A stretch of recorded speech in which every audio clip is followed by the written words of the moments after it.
സ്വർണ്ണക്കടത്ത് കേസുകളിൽ പിടിയിലാകുന്നവരിൽ കൂടുതൽ മുസ്ലിങ്ങളാണെന്ന വിവാദ പരാമർശത്തിൽ ഉറച്ച് കെ.ടി. ജലീൽ എം.എൽ.എ. ലീഗും കോൺഗ്രസും താൻ പറഞ്ഞ കാര്യം തെറ്റായി ചിത്രീകരിക്കുകയാണെന്നും ജലീൽ കുറ്റപ്പെടുത്തി. ലീഗുമായി സഹകരിക്കുന്ന മതപണ്ഡിതരടക്കം സ്വർണം കടത്തിയിട്ടുണ്ട്. ഇല്ലെന്ന് ലീഗ് പറഞ്ഞാൽ തെളിവുകൾ പുറത്തുവിടും. സ്വർണ്ണക്കടത്ത് തടയാൻ പാണക്കാട് തങ്ങൾ ഫത്വ പുറപ്പെടുവിക്കണമെന്നും ഇടതു സ്വതന്ത്രനായ കെ.ടി. ജലീൽ ആവശ്യപ്പെട്ടു. ലീഗിനോട് അഫിലിയേറ്റ് ചെയ്ത് നിൽക്കുന്ന ഒരു മതസംഘടനയുടെ ഏറ്റവും ഉന്നതമായ സ്ഥാനം ഇപ്പോഴും അലങ്കരിക്കുന്ന ഒരു പണ്ഡിതൻ പുസ്തകത്തിന്റെ ചട്ടയിൽ സ്വർണം ഒളിപ്പിച്ചു കൊണ്ടുവരികയും അത് കസ്റ്റംസുകാർ പിടികൂടുകയും എത്രയോ ആഴ്ചകൾ അദ്ദേഹത്തിന് ജയിലിൽ കിടക്കുകയും ചെയ്യേണ്ടി വന്നിട്ടുണ്ട്.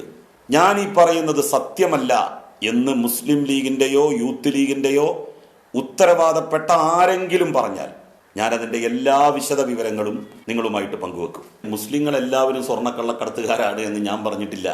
പാണക്കാട് സാദിഖ് അലി ശിഹാബ് തങ്ങൾ ഇതുമായി ബന്ധപ്പെട്ട് ഒരു മതവിധി പുറപ്പെടുവിക്കണം. ഖാദിമാരാണ് മതവിധി പറയാറ്.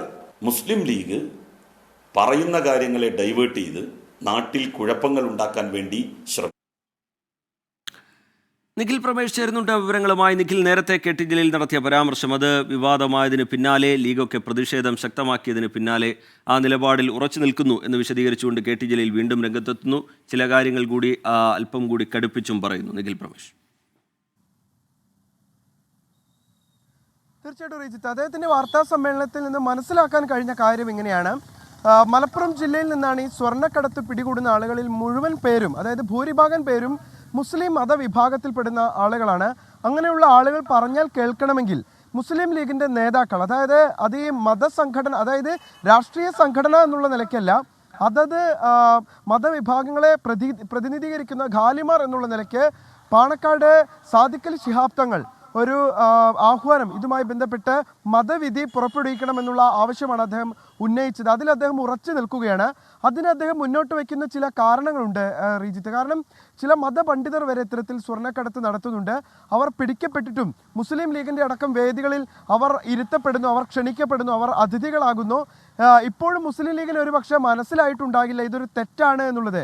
അതായത് രാഷ്ട്രത്തിന് നിരക്കാത്ത കാര്യങ്ങൾ ചെയ്യുന്നത് രാജ്യവിരുദ്ധത മതവിരുദ്ധതയുമാണ് എന്നാണ് കെ.ടി. ജലീൽ അടിവരയിട്ട് പറഞ്ഞത്. അതായത് രാജ്യത്തിന് നിരക്കാത്ത കാര്യങ്ങൾ ചെയ്യാൻ മതവും അനുവദിക്കുന്നില്ല എന്ന് അദ്ദേഹം പറഞ്ഞു വെക്കുന്നു.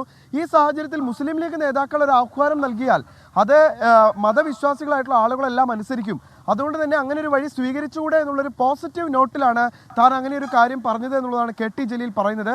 പക്ഷേ അദ്ദേഹത്തിൻ്റെ വാക്കുകൾ അപ്പാടെ തെറ്റിദ്ധരിച്ചിരിക്കുകയാണ് പ്രത്യേകിച്ച് മുസ്ലിം ലീഗ്. PMA സലാമാണ് ആദ്യം ഇതുമായി ബന്ധപ്പെട്ട ഒരു പ്രതികരണവുമായി രംഗത്തെത്തി. ഇപ്പോൾ PK ഫിറോസൊക്കെ അതിന് പിന്നാലെ അദ്ദേഹത്തിനെതിരെ ആരോപണം ഉന്നയിച്ചുകൊണ്ട് അദ്ദേഹത്തെ വർഗീയവാദിയാക്കി ചിത്രീകരിക്കാൻ ശ്രമം നടത്തുന്നു എന്നൊക്കെ അദ്ദേഹം ആരോപണം ഉന്നയിക്കുന്നുണ്ട്.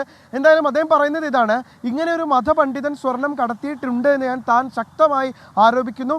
ഇത് തെറ്റാണ് എന്ന് യൂത്ത് ലീഗ് പ്രവർത്തകർക്കോ മുസ്ലിം ലീഗ് പ്രവർത്തകർക്കോ തെളിയിക്കാൻ കഴിയുമെങ്കിൽ, അല്ലെങ്കിൽ അവർ തന്നെ വെല്ലുവിളിക്കുകയാണെങ്കിൽ ഇദ്ദേഹത്തിന്റെ വിവരങ്ങളടക്കം പുറത്തുവിടുമെന്നുള്ളൊരു കാര്യം കൂടി അദ്ദേഹം പറഞ്ഞു വെക്കുന്നുണ്ട്.